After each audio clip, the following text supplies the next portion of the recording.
Have you ever heard of Grindr? Yeah, yeah, Grindr. No, You've practiced that one.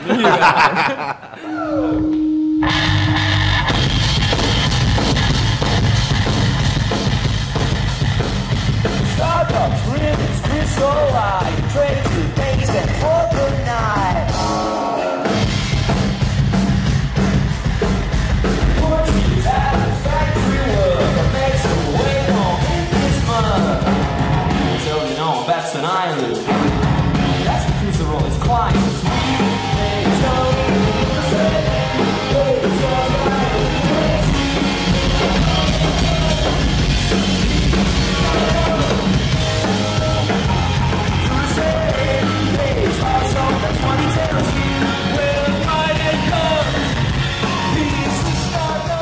Me and Cal, we first met skateboarding, didn't we? Yeah. At Fen Lane in North Hycombe, I Yeah. believe. Or it might have been town. I think it was in town. I think we used to skate under the Viking Brilliant car, used to as well. Viking car yeah. park. Yeah, that's not, I don't think that's there anymore. No, I is think it? it's a student housing. Fucking students. They're everywhere. Yeah. But and then and I had heard Mitch was in a band, and people were like, "Yeah, he's in a band. He's so great. And like, it's really good." And I was thinking, "Fuck, I wish I was in a band."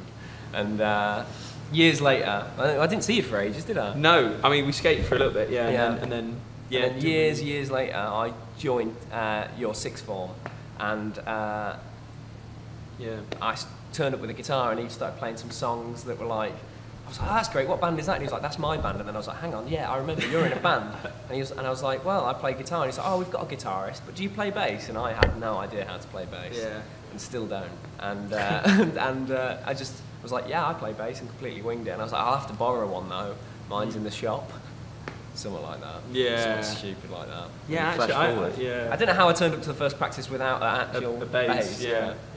That was really crazy though, because the person whose garage we used to practice in back in the day, his dad had managed like Echo and the Bunnymen and all these like and the Stranglers and that from the 80s, and he had a hire business as well. So in this garage was just like a treasure trove of equipment. So when you were like, oh yeah, I don't have a bass, it's like sound. You know, we've got 3 bass amps and you know, couple of bass guitars. The first bass setup you had, the big like stack, it was like an 8 stack of like cab like bass amp. Yeah, and it was this signed by Lemmy Rickenbacker bass guitar, from Motorhead. the best thing ever, and we just played the trashiest gigs ever, which is quite funny. And then we had a brief stint in Sheffield. We lived together. Yeah, we did. And then we didn't have a drummer for ages, and we were going through drummer, doing different gigs and things like that. And this is like when the Rills weren't really the Rills. We were just sort of had the name, and we had a few songs. And to be then fair, we had Pyro.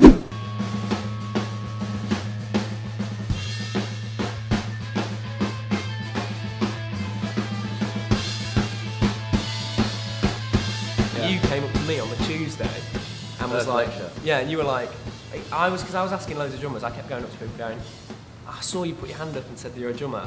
Would you like to play drums in my band? And they're like, oh, no, I wasn't. I'm not a drummer. I'm a bassist. And I go, oh, all right. And then you just came up to us and he went, go, I'll let you say it. And I said, you guys need a drummer, because I said, heard you talking about it. And they was like, yeah, we've got a gig on Friday. And I was like, why have you booked a gig and you ain't even got a drummer? That's bizarre. And I was like, I'll do it. So he was like, oh, okay. And then we had one practice? I think, 1 or 2.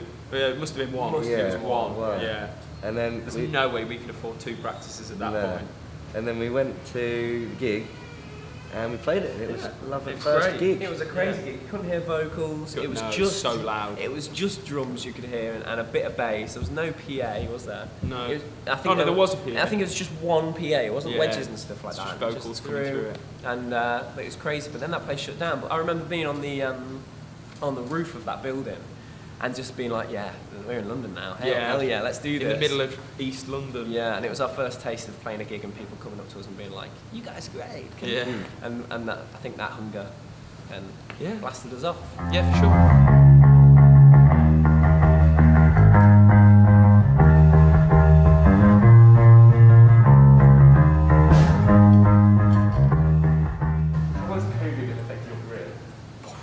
Well, that's a weird one.